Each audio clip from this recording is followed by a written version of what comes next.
They say the walls still whisper the names of those who were lost.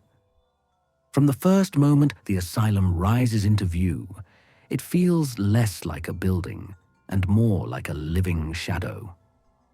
The drone drifts slowly across the tree line, revealing its jagged silhouette, brickwork crumbling like scabbed wounds, windows hollow as eyeless sockets. A faded sign hangs crooked at the entrance, letters half swallowed by rust. They say some places never truly forget. I'm standing at the main gate now, the cold wind biting through my jacket.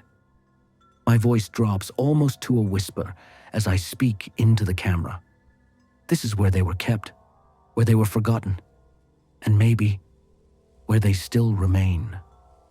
The heavy door groans open, the sound slicing through the silence. My footsteps echo against the warped floorboards, each creak drawing me further into the asylum's stomach. Echoes of confinement. The common area is a wreck, ceiling tiles sagging like tired eyelids, a wheelchair frozen mid-turn, its wheels dust-coated. Paint peels from the walls in long, curling ribbons, as if the building itself is shedding its skin. Archival photos flash across the screen, nurses in starched white uniforms, patients in shapeless gowns staring at nothing. The camera cuts back to present-day decay, and the contrast is brutal.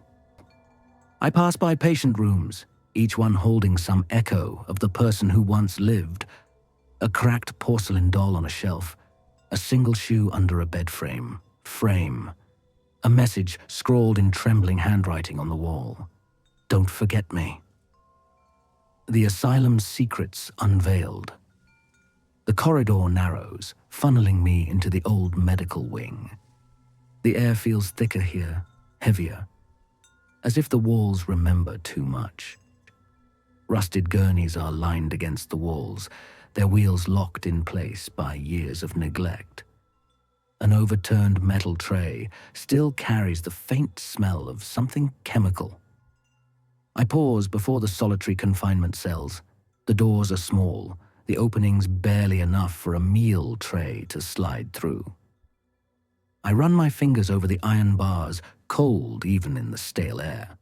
On-screen text tells the viewer about the infamous treatments performed here. Ice baths, electroshock, lobotomies. For some patients, this was not a place of healing. It was the last stop before silence.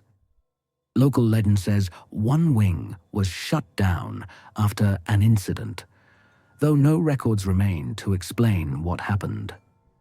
Only whispers, whispers from the past. I switch on directional audio equipment, my breath visible in the dim light.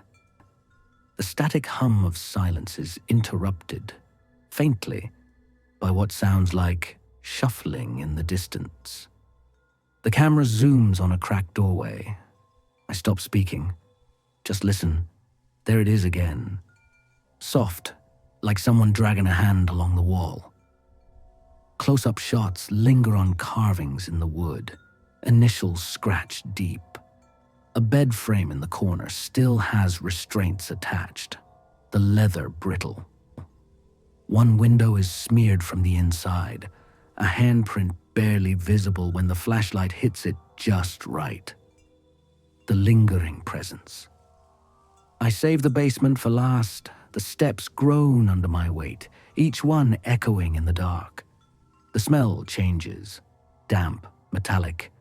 My flashlight beam catches chains bolted to the wall, a rusted sink in the corner. This place doesn't just feel abandoned, it feels waiting. Standing in the darkness, I can't help but think of the lives that passed here, not just the tragedies, but the quiet moments, someone humming to themselves, someone tracing the cracks on the ceiling, someone hoping for a letter that never came. The camera lingers on my face as I deliver the closing line. History leaves its fingerprints on everything it touches. Here, they're not just fingerprints, they're voices. And if you listen closely enough, they'll speak to you. Please like, comment, share, and subscribe to our YouTube channel for more videos like this.